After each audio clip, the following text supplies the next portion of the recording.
స్వాధర్మ IAS అకాడమీకి తిరిగి స్వాగతం ఆస్పిరెంట్స్. ఈరోజు మనం కరెంట్ అఫైర్స్కి సంబంధించిన ఒక భారీ అప్డేట్ను డీకోడ్ చేయబోతున్నాం. అవును, చాలా ముఖ్యమైన అప్డేట్ ఇది. కరెక్ట్. ఈరోజు మన ముందున్న టాపిక్ కేవలం ఒక హెడ్లైన్ కాదు. ఇటీవల కేంద్ర కేబినెట్ ఒక కీలకమైన నిర్ణయానికి ఆమోదం తెలిపింది. కేరళ రాష్ట్రం పేరును అధికారికంగా కేరళంగా మార్చేందుకు కేరళ శాసనసభ చేసిన ఏకగ్రీవ తీర్మానానికి గ్రీన్ సిగ్నల్ ఇచ్చింది. నిజమే, ఇది ఆస్పిరెంట్స్ అందరూ తప్పకుండా ఫాలో అవ్వాల్సిన న్యూస్. ఖచ్చితంగా. ఈరోజు మన మిషన్ ఏంటంటే ఈ వార్తను వివిధ ఆర్టికల్స్, ముఖ్యంగా మన రాజ్యాంగపరమైన పత్రాల ఆధారంగా అత్యంత సమగ్రంగా విశ్లేషించడం. అసలు ఈ పేరు మార్పు స్థానికంగా ఎందుకు అంత ముఖ్యమైనది? స్థానికంగా దీనికి చాలా బలమైన ఎమోషన్ ఉంది. మనం పదాల మూలాల్లోకి అంటే ఎటిమాలజీలోకి వెళితే మలయాళంలో కేరా అంటే కొబ్బరి అని అర్థం, అలాగే అలం అంటే భూమి అని అర్థం. ఓ, అంటే land of coconuts. Exactly, land of coconuts రెండు పదాలను కలిపితే కేరళం అవుతుంది. ఇక్కడ ఆస్పిరెంట్స్ గమనించాల్సిన విషయమేంటంటే మలయాళం మాట్లాడే స్థానికులు తమ రాష్ట్రాన్ని ఎప్పటినుంచో తమ భాషలో కేరళం అనే పిలుస్తున్నారు. అంటే అధికారిక రికార్డుల్లో మాత్రమే అది ఆంగ్ల ఉచ్చారణతో కేరళగా ఉండిపోయింది అంటారా? అవును, ఆంగ్లంలో మరియు ఇతర భాషల్లో అది కేరళగా స్థిరపడిపోయింది. కాని వాళ్ల సాహిత్యం, సంస్కృతి అంతా కేరళం చుట్టే ఉంటుంది. అందుకే ఆ అసలైన పేరును అధికారికం చేయాలనేది ఈ తీర్మానం ముఖ్య ఉద్దేశ్యం. అర్థమైంది. స్టూడెంట్స్, దీన్ని మనం ఒక అకాడమిక్ యాంగిల్లో, అనగా దీన్ని మనం జిఎస్ పేపర్ 1 పర్స్పెక్టివ్లో చూద్దాం. ఒకసారి మనం చారిత్రక ప్రయాణంలోకి వెళ్తే నా రీసెర్చ్ ప్రకారం దీని మూలాలు వేల సంవత్సరాల క్రితమే ఉన్నాయి కదా? అవును, చాలా ప్రాచీనమైన మూలాలున్నాయి. మనం క్రీస్తుపూర్వం 257 నాటి కాలాన్ని పరిశీలిస్తే అశోకుడి కాలం నాటివా? కరెక్ట్. సామ్రాట్ అశోకుడి రెండవ శిలాశాసనం అంటే రాక్ ఎడిక్ట్ 2లో ఈ ప్రాంతం గురించి స్పష్టమైన ఆధారాలు దొరుకుతాయి.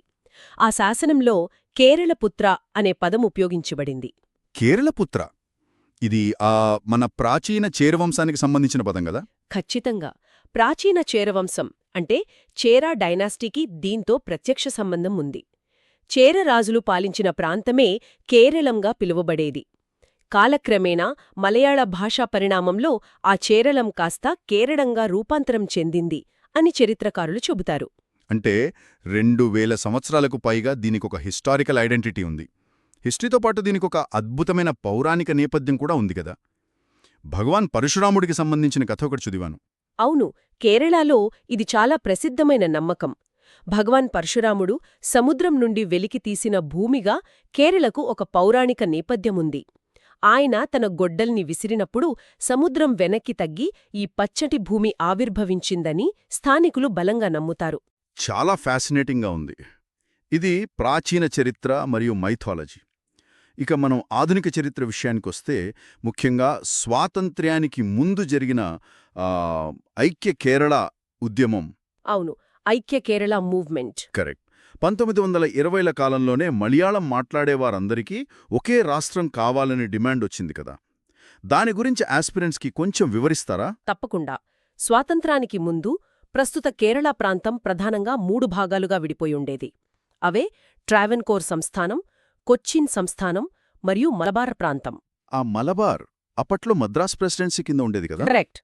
ఈ 3 వేర్వేరు పరిపాలనా ప్రాంతాలను ఏకం చేసి మలయాళం మాట్లాడేవారందరికీ ఒకే ఐక్య కేరళం ఏర్పాటు చెయ్యాలనే డిమాండ్ 1920ల నుండే తీవ్రమైంది. ఆ తర్వాత స్వాతంత్ర్యం వచ్చిన కొన్ని ఏళ్లకు ఫజల్ అలీ కమిషన్ సిఫార్సుల మేరకు, అంటే నవంబర్ 1, 1956న. సరిగ్గా చెప్పారు.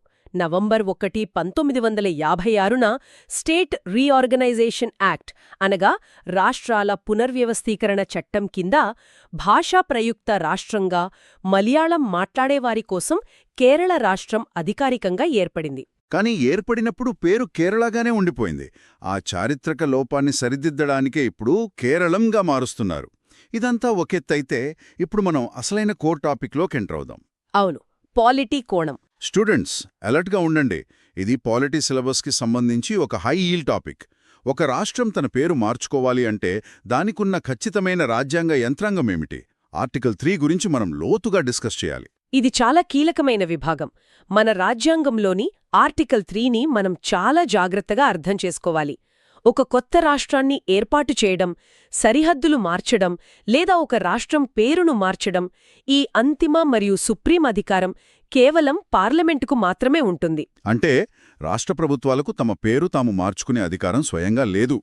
లేదు, ఆర్టికల్ 3 స్పష్టంగా ఈ అధికారాన్ని పార్లమెంటుకే ఇచ్చింది. రాష్ట్రాలు కేవలం ఒక రిజల్యూషన్ లేదా తీర్మానం చేసి కేంద్రానికి పంపగలవు అంతే. ఇది చాలా ఇంట్రెస్టింగ్. ఒకసారి మనం ఈ ప్రొసీజర్ని స్టెప్ బై స్టెప్ చూద్దాం. మొదటి దశ ఏంటి? రాష్ట్ర శాసనసభ తీర్మానం పాస్ చేయడమే కదా? కరెక్ట్.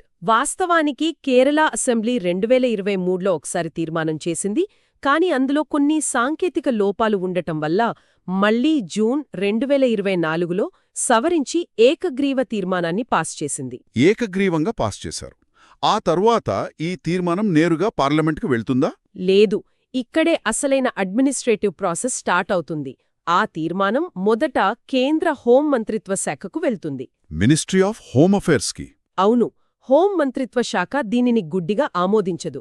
వాళ్లు వివిధ సెంట్రల్ ఏజెన్సీల నుండి ఎన్ఓసి అంటే నో ఆబ్జెక్షన్ సర్టిఫికెట్ తీసుకురావాలి. ఏజెన్సీలు అంటే intelligence bureau, survey of India లాంటివి కదా? పోస్టల్ డిపార్ట్మెంట్ కూడా ఇందులో ఉంటుందని నేను చదివాను. ఖచ్చితంగా.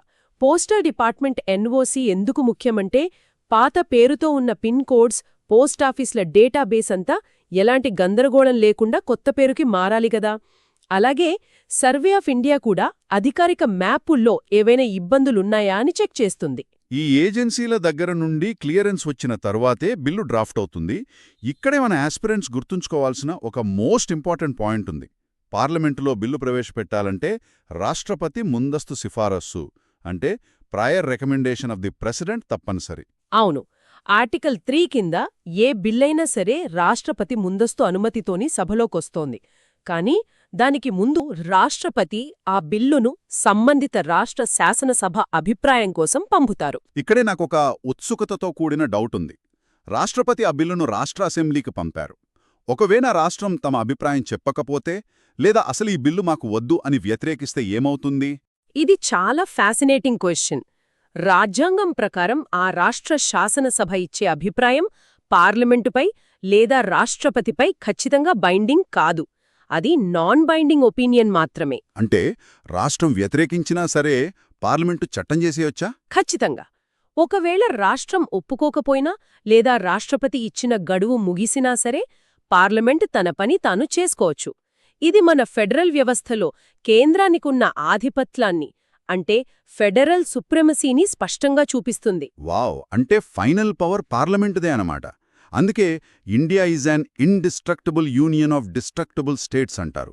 స్టూడెంట్స్, ఈ నాన్ బైండింగ్ అనే పాయింట్ మీ ప్రిలిమ్స్లో డైరెక్ట్ స్టేట్మెంట్గా రావచ్చు, గుర్తుపెట్టుకోండి. ఖచ్చితంగా. ఇప్పుడు మనం ఇంకో ముఖ్యమైన కాన్సెప్ట్లోకి వెళ్దాం.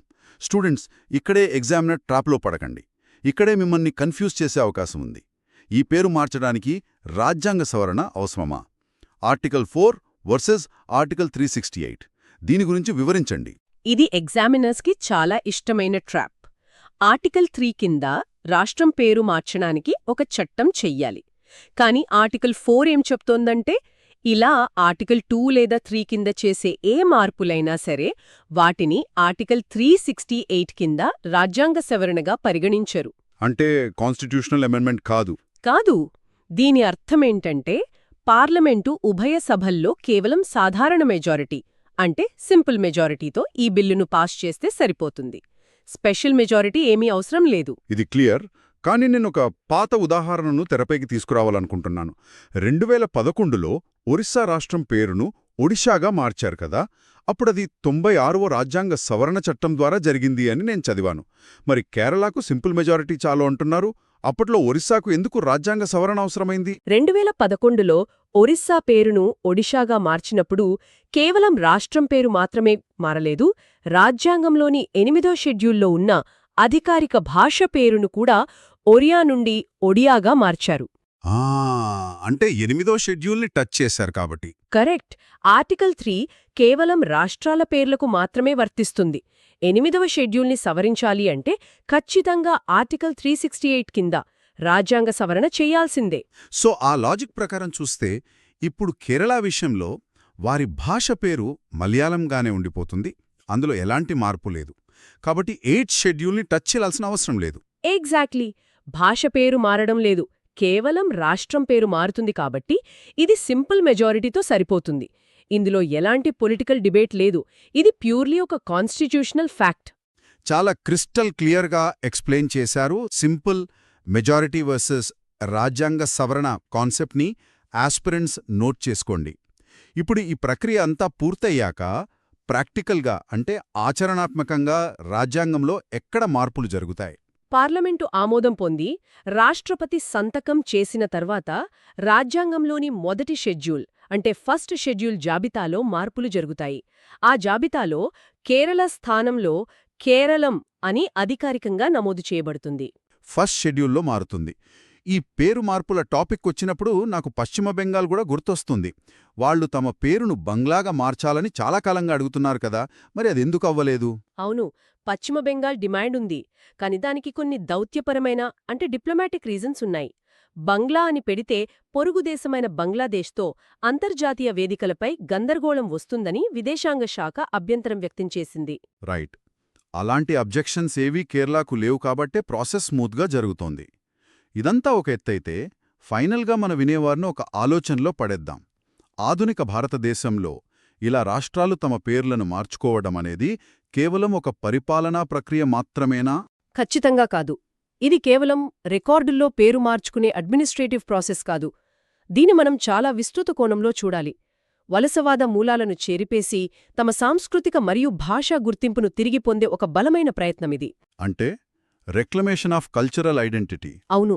ఆంగ్లేయులు లేదా బయటివాళ్లు పలికే సౌలభ్యం కోసం మారిన పేర్లను పక్కన పెట్టి తమ మాతృభాషలో ఉన్న అసలైన పేరుకు తిరిగి వెళ్లడమనేది వారి ఆత్మగౌరవానికి సంబంధించిన విషయం.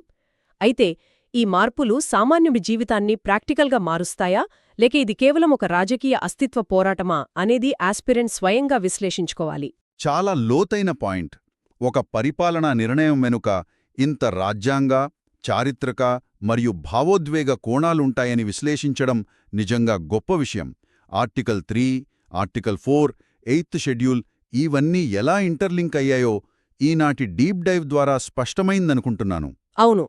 ఆస్పిరెంట్స్కి ఇది మెయిన్స్ అండ్ ప్రిలిమ్స్ రెండింటికీ చాలా యూజ్ అవుతుంది. ఖచ్చితంగా.